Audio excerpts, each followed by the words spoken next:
اور ان کی انویسٹمنٹ سے حکومت کا، معیشت کا، شہر کا پہیہ چلائیں.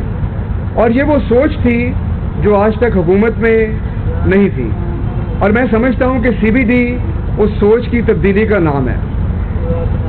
وزیر اعظم پاکستان عمران خان صاحب کی ایک خواہش تھی، اور ان کی خواہش یہ تھی کہ حکومت کے پاس شہروں کے اندر ایسی بہت ساری پراپرٹی ہے، ایسی بہت ساری ریئل اسٹیٹ ہے جو ڈیڈ پڑی ہوتی ہے، اور نہ صرف اس کے اوپر کاٹ کباڑ ہوتا ہے بلکہ آہستہ آہستہ اس طرح کی زمین پہ قبضے بھی ہوتے ہیں، رینٹ سیکنگ شروع ہو جاتی ہے. تو کیوں نہ اس کو لیوریج کیا جائے، اس کو استعمال کیا جائے اور اس سے شہر کی بھلائی اور بہتری کے لیے کام کیا جائے. ان کا دوسرا ویژن یہ تھا کہ پبلک انویسٹمنٹ کو صرف ان جگہوں پہ یوز کیا جائے جہاں پر یا تو اس کی اشد ضرورت ہے یا اس سے ہم پرائیویٹ انویسٹمنٹ کو کراؤڈ ان کر سکتے ہیں. یعنی کہ ہم جہاں کچھ پیسے ڈالیں گے وہاں پہ ہمارے پیچھے نجی سرمایہ کار آئیں گے اور وہ سرمایہ کاری کریں گے. اور تیسرا یہ ہے کہ جب وہ سرمایہ کاری کریں تو اس سے کاروبار کا پہیہ چلے، نئی نوکریاں بنیں، نئے پروجیکٹس بنیں تاکہ لوگوں میں خوشحالی آئے. اسی کانسیپٹ کو ہم آگے لے کے چلے اور Lahore central business district development authority کا قیام عمل میں لایا گیا.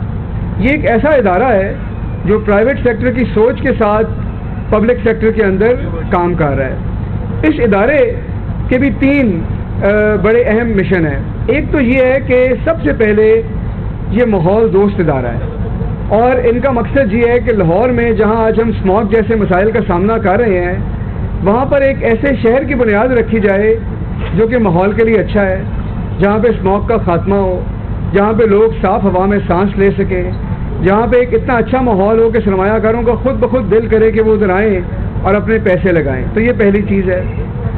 دوسرا مقصد ہے اربن ری جنریشن یا شہر کی تخلیق نو. اس کا مطلب کیا ہے؟ اس کا مطلب یہ ہے کہ پچھلے کئی سالوں کے اندر نہ تو ہم نے لینڈ یوز کو انفورس کیا، نہ ہی ہم نے کسی قسم کی پلاننگ کی، اور شہر کو ہم نے بے ہنگم طور پہ پھیلنے دیا. اور آج آپ ایک سائڈ پہ قصور سے دوسری سائڈ پہ گجرانوالہ تک آپ دیکھتے ہیں کہ شہر کا پھیلاؤ جو ہے جس کو اربن سپرال کہا جاتا ہے وہ ختم ہی ہونے کو نہیں آتا.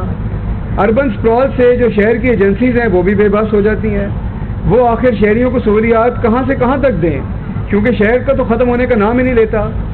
تو اس کو ختم کرنے کے لیے اربن ری جنریشن کی بنیاد رکھی گئی.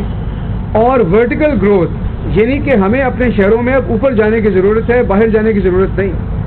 ہمیں وہ ماڈل لے کے آنا ہے جو مغرب نے بہت سال پہلے اپنا لیا، تاکہ لوگ جو ہیں وہ اچھے ماحول کے اندر، ان کے دفاتر بھی ہوں، ان کے اپارٹمنٹس بھی ہوں، اور وہیں پہ جو شہری سہولیات ہیں وہ بھی مہیا ہوں. تو ورٹیکل گروتھ، اربن ری جنریشن اور ایکو فرینڈلی سٹی کی بنیاد کے اوپر سی بی ڈی نے اپنے کام کا آغاز کیا اور ایک ماسٹر پلان دیا. یہ جو جگہ تھی اس کو سول ایویشن نے سیفٹی کی وجہ سے بند کر دیا ہوا تھا اور یہ بند پڑی تھی. تو جب اس جگہ کا آغاز ہوا تو انہوں نے ایک ماسٹر پلان رکھا، اور آج آپ جہاں بیٹھے ہیں یہ اس ماسٹر پلان کا پہلا جزو ہے، اور اس کا نام ہے سی بی ڈی پرائم.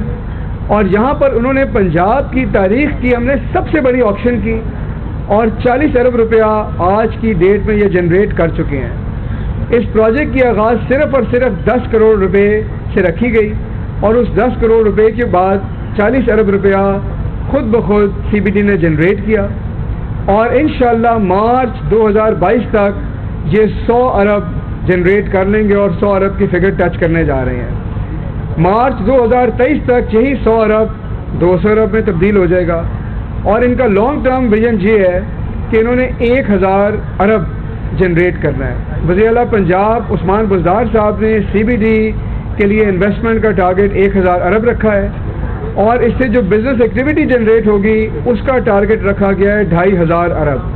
تو یہ وہ منصوبے ہیں جو پنجاب کی تاریخ میں اور لاہور کی تاریخ میں انقلابی منصوبے ہیں، اور یہ لاہور کا جغرافیہ ہمیشہ ہمیشہ کے لیے تبدیل کر دیں گے، اور شہر کے وسط میں ایک ایسے نئے شہر کی بنیاد رکھیں گے جس کو لاہور کے شہری یاد رکھیں گے. سی بی ڈی پرائم کے بعد جو اگلا افتتاح ہونے جا رہا ہے اگلے کچھ روز میں وہ لاہور ڈاؤن ٹاؤن کا ہے. اور پاکستان میں یہ ایک نیا کانسیپٹ ہے. پاکستان میں آج تک کوئی پلان ڈاؤن ٹاؤن نہیں تھا، اور لاہور کی تاریخ میں یہ پہلا ڈاؤن ٹاؤن ہوگا جس کی بنیاد سی بی ڈی رکھنے جا رہی ہے. اور اس کے بعد ہمارا ڈیجیٹل سٹی ہے، اور پھر ریزیڈینشیل سٹی ہے. تو یہ پورا ماسٹر پلان جو ہے یہ مختلف مرحلوں میں رول آؤٹ کیا جائے گا اور اس میں پرائیویٹ سرمایہ کار بھی آئیں گے, انویسٹرز بھی آئیں گے.